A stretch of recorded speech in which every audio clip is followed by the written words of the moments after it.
Assalamualaikum warahmatullahi wabarakatuh. Allah Subhanahu wa taala berfirman, teman-teman sekalian, di dalam surat Al-A'raf, cerita tentang Nabi Adam. Bagaimana kemudian Nabi Adam ini mendapatkan masalah ketika beliau memaksiati Allah Subhanahu wa taala.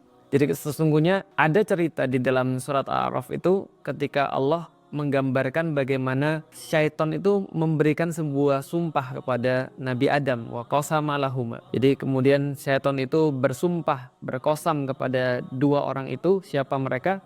Yaitu adalah Nabi Adam dan Hawa. Inni lakuma laminan nasihin. Sesungguhnya kami itu, syaitan berkata bahwa kami itu kepada kalian itu adalah minan nasihin.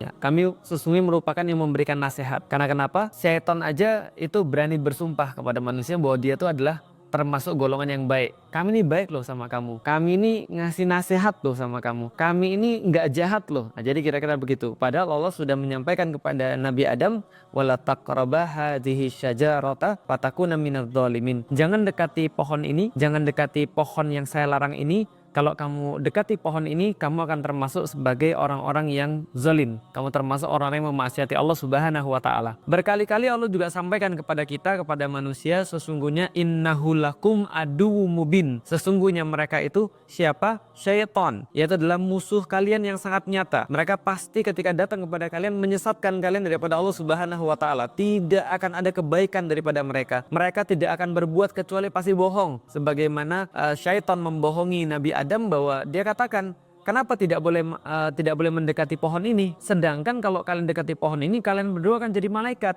dan kalian berdua akan hidup abadi di dalam surga. Padahal Allah sudah bilang jangan dekati pohon ini, karena kalau dekati nanti termasuk orang yang bermaksiat pada Allah. Apa yang bisa kita ambil dari sini? Yang bisa kita ambil dari kasus ini adalah menjadi pelajaran bagi kita. Syaitan itu tidak menggoda manusia secara ekstrim. Syaitan tidak akan pernah menggoda manusia dengan cara yang dipahami oleh manusia. Tapi syaitan menggoda manusia dengan cara-cara yang sangat halus sekali masuk ke dalam diri manusia, sehingga manusia merasa bahwa ini adalah kebaikan padahal bukan. Ini kuncinya. Sehingga manusia merasa bahwa itu adalah kebaikan padahal bukan. Syaitan melakukan legitimasi tertentu, melakukan pembenaran tertentu, menghias perbuatan buruk sehingga itu seolah-olah menjadi sesuatu yang baik. Makanya Allah katakan dalam ayat yang lain, fazayyana lahumus syaitanu a'malahum. Maka syaitan itu kerjanya adalah menghias amal-amal mereka, amal-amal buruk mereka yang dilakukan oleh manusia, dan menampakkan amal-amal itu seolah amal-amal itu adalah sebuah amal yang baik, sebuah amal yang bagus, sebuah amal yang taat, padahal bukan. Misal ketika ada orang beralasan, loh kenapa kamu ini berbuat maksiat? Iya, saya berbuat maksiat begini karena saya melakukan begini,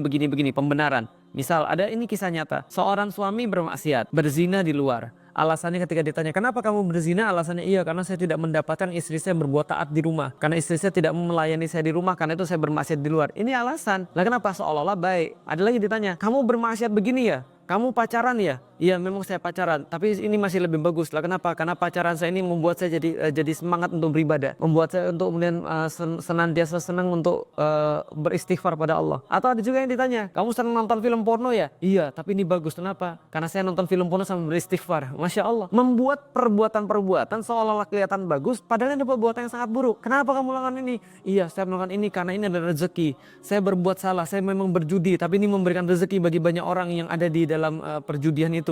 Ada di dalam bandarnya, saya kemudian kasih rezeki. Orang-orang yang kemudian nyapu di sana, saya kasih rezeki dengan perbuatan dosa saya. Ini perbuatan yang sangat salah. Dan kita lihat apa yang terjadi pada Nabi Adam dan Hawa ketika ditipu oleh syaitan. Maka ketika itu terjadi, mereka bermaksiat pada Allah Subhanahu wa taala. Intinya pada maksiat. Jangan remehkan satu perbuatan maksiat walaupun perbuatan maksiat itu kecil. Kenapa? Maksiat itu adalah candu, dan candu itu pasti akan menuntut pada sesuatu yang lebih besar dan menuntut pada sesuatu yang lebih banyak lagi. Maka hati-hati dengan kemaksiatan walaupun kecil. Jangan terjebak pada meremehkan kemaksiatan, dan jangan terjebak juga dalam meremehkan sesuatu yang baik. Karena baik dan buruk itu sama-sama candu. Maka cobalah kemudian kita tahu, cobalah kemudian kita sadari, yang namanya syaitan tidak mungkin menggoda seseorang langsung pada sesuatu yang dia sadari. Misal dia tidak mungkin menggoda seorang alim, ulama untuk langsung, yuk kita bermaksiat, ini ada cewek, ayo berzina dengan dia. Enggak, tapi yang dia lakukan, syaitan lakukan adalah sedikit demi sedikit. Ini kayaknya ada konsultasi nih, dia cuma mau konsultasi kok. Cuma konsultasi berdua-duaan kan nggak apa-apa. Yang penting kan kita masih mengingat Allah. Mulai berdua-duaan. Kemudian ya ini kan nggak apa-apa. Ini kan nggak apa-apa.